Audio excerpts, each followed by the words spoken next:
Hello, welcome back. Right, subject of this video is, as you can see, Frankenstein. For the Spectrum, it was released in 1984 by PSS. For the Amstrad, it was released by Amsoft. I'm not really sure what year it was. Didn't come out on any other systems that I'm aware of. It's a game that I think is an underrated classic. It doesn't seem to get as much recognition or love as I think it should. It doesn't seem to get mentioned very often. But I think it's great. I used to play it quite a lot back in the day, and I still play it fairly frequently now without being any good at it at all, because you know what I'm like when it comes to games. And the object of it is just to show you what the similarities and differences are, and to give you an opportunity to share your recollections and memories. Or if it's a game you don't know whether or not it's something that you're pique your interest in and you're going to go and want to try out. Anyway, it's going to be Spectrum first, then Amstrad. Okay, see you in a bit. Hello, right, here we are, Frankenstein from PSS, written by Colin Stewart, 1984 game. ZX and space, ZX left and right, space to activate. Those of you who don't know the game, it's a mixture of platforming and sort of Kong-style levels. The premise being you are a mad professor who's got to reassemble his Frankenstein monster. And having done so by collecting all these body parts from around the level, you then have to give him some juice, man. And then he spends the next level trying to kill you, and you've then got to go up and reach the sort of top of the level and sort of take him apart and then find all the bits of him again in subsequent levels. It's a really, really good, fun game. I've probably made it sound incredibly crap. There was a remake, sort of updated version of this released by Colin a few years back, but I'm going to stick with the original, show you the Spectrum and the Amstrad versions. Those are the only versions that I can see that exist, and just to invite comment and discussion on what the differences, similarities between the two are, and also our memories, or your memories, if it's a game you've played, if it's a game you haven't played. Right, let's get into it. Press S to start. Now, one of the things I've always loved about this game is the charm of it. The graphics are really, really wonderful. The professor sort of character, he's always reminded me of, those of you of a certain vintage may remember big-hearted Arthur Askey. I fang yo, I fang yo. That's what he's always looked like to me, and I've already gone around this completely the wrong way. It's... oh dear, this is going to be close. I'm not going to do it, I'm not going to do it. No. Top left, you can see I've got my lives there. I've got 2 left. Top right, you can see the amount of time you have left to complete the level. And the how far into the assembly of young Mr. Frankenstein's monster you have managed to get. Now, as you can see, there's platforms that you need to utilise by pressing space to sort of jump you up a level, and poles that you can sort of slide down as well. It's got a lot of challenge because you can only sort of go the one way through the level. I'm going to lose another life here. Ah, yeah, I've only got 1 life left. Yeah, you can only go one way sort of around the level, which means that you've got to sort of take your time and sort of look at the screen, and, you know, practice makes perfect with Frankenstein. The graphics are lovely. I've always, like I said, liked the way this plays and looks.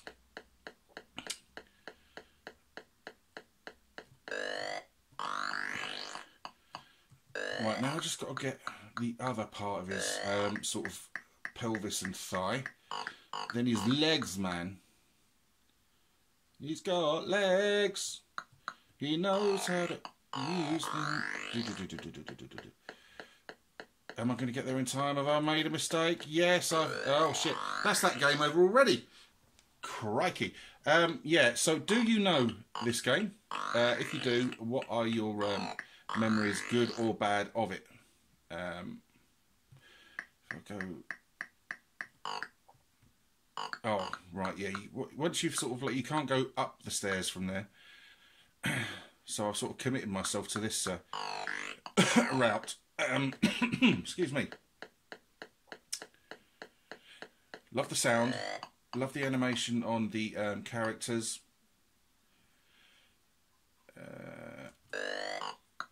Now, have I given myself enough time? Yes, I have. Whoops. Whoa. Right. Really quite inventive, and I can't think of any game that's sort of similar to it.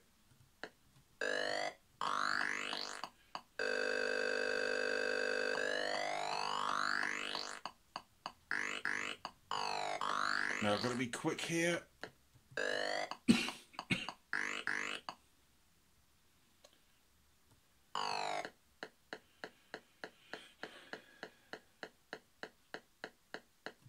Now I've got to get that leg at the end of that staircase first.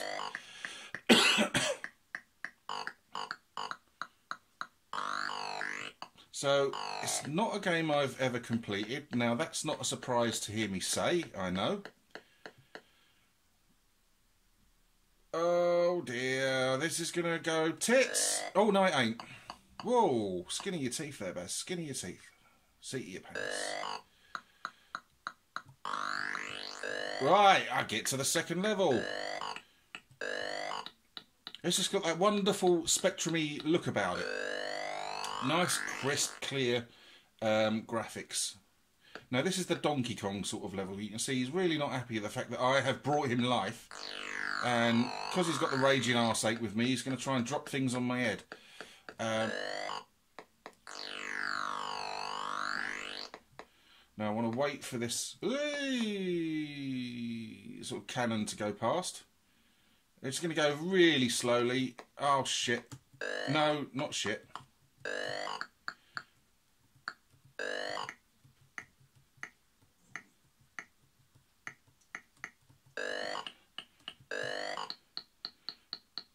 Yay. Right, that's him sort of like disassembled again. Now we have to reanimate him sort of all over again. And we're back on sort of another platform level. And it's such good fun.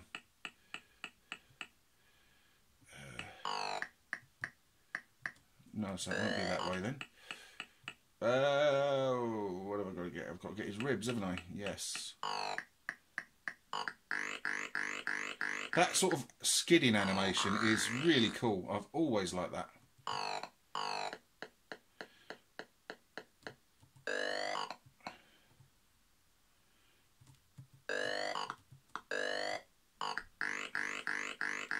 Whoa, it's going to be close again. Now what have I got to get? Pelvis-y bits.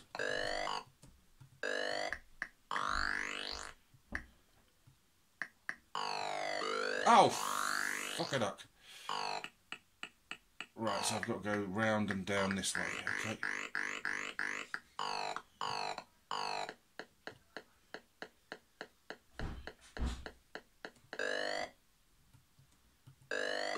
Ah, that's not fair.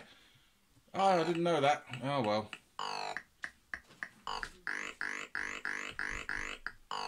Right, come on.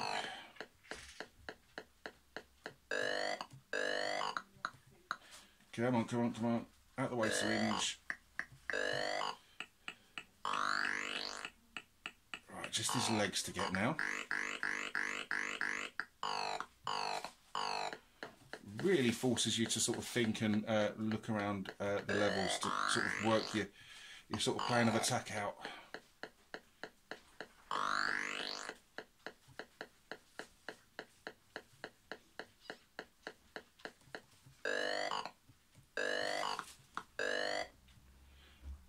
And I've knackered myself. No, I haven't.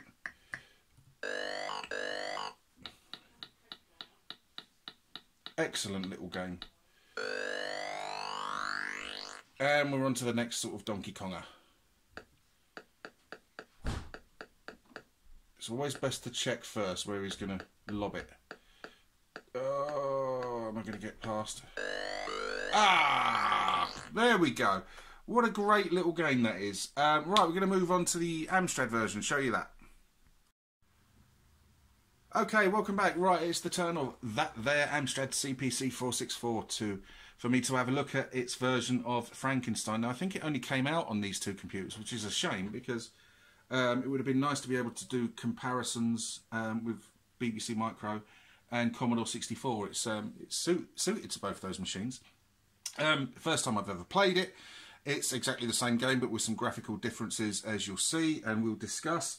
Controls are slightly different. Of course, they won't use ZX for left and right on an Amstrad game. They've gone for O and P and space, which is actually quite good, because it means you can play it one-handed, as I will demonstrate. Right, yeah, Amstrad owners, did you play this back in the day? What did you think of it? Spectrum owners, if you've never seen the Amstrad version, what do you think? Right, let's get into it then. Space to start. Right, first thing you're going to notice is that although the sort of characters and the game and the sort of screen design makes it instantly identifiable as Frankenstein, there are some sort of changes. One of those being the use of colour in the screen. Now, I'm not a massive fan of the way the Amstrad version of this looks. Oh, I've knackered this up already. Oh, no, I haven't. I'm not a massive fan of the sort of use of colour on this game. Whilst the game itself plays absolutely fine, that sort of background I don't really like. I much prefer the sort of, the Spectrum's graphics are much clearer, much sharper, much crisper, and I'm pretty certain that the game is playing ever so slightly slower than the Spectrum version. It's not broken by any means. Whoa, that was close again. It's not broken by any means, but it's still noticeable.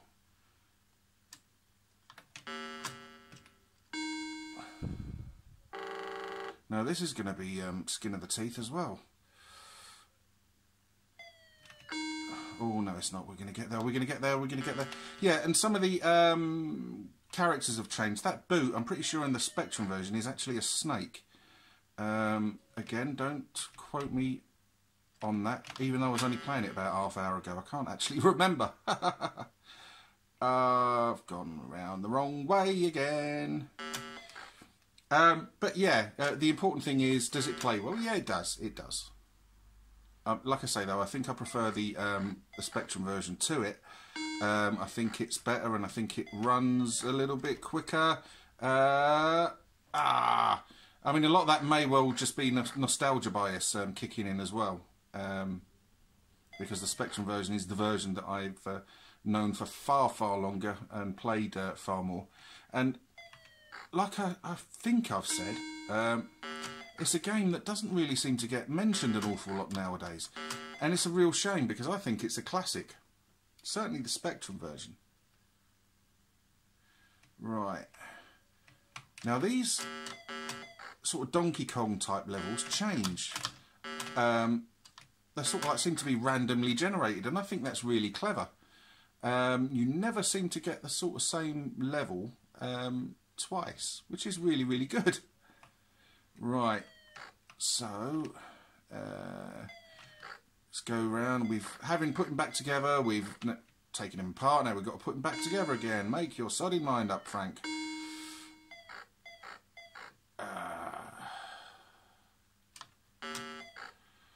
Right, where do I go from here?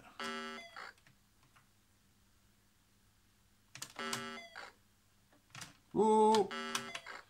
How about we don't do that? Where's the other bit?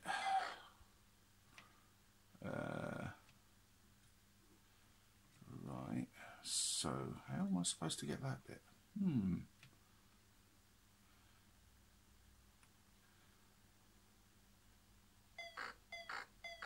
You can hear Baz's cogs turning, I'm sure.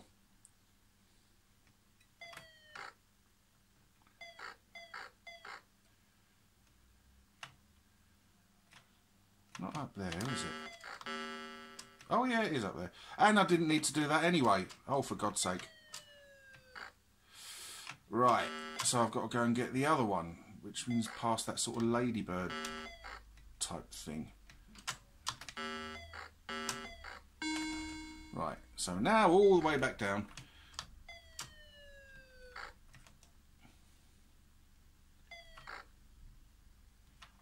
Oh, No, that ain't happening. Can't go that way. Oh. Oh, shit. Right, this is my last life. Oh, ow! For God's... Ah. Right. That was Frankenstein on the Amstrad. Not bad at all. One or two problems with it, as I sort of explained there, but you know, it's certainly a passable version of it. So let's go to the outro. So there we are, two different versions of Frankenstein. It's one of my favourite games on the Spectrum, as I've said. I think I love the sort of graphical style, I love the sort of use of colour, it's really, really playable. The Amstrad version was the first time I'd seen it today. Plays well enough, but they've made some strange, I think they're strange choices with colours. I really wasn't overly fond of the background colour that they've used there. And also, I think it plays noticeably slower on the Amstrad than it does on the Spectrum. But having said that, it still plays really well, and I think it's well worth a try if you've never tried it before, if you're an Amstrad owner, and same if you're a Spectrum owner. So that was it. You know, it was just trying to sort of like show you the differences and similarities between the two, and to generate some discussion about it. If you like the video, please let me know. If you wish to subscribe, please do so. But if you do subscribe, as I always say, please, please, please take the time to join in with the conversation and discussions, because that's what it's all about. It's what I really enjoy. Thank you ever so much for watching. Take care of yourselves, and goodbye.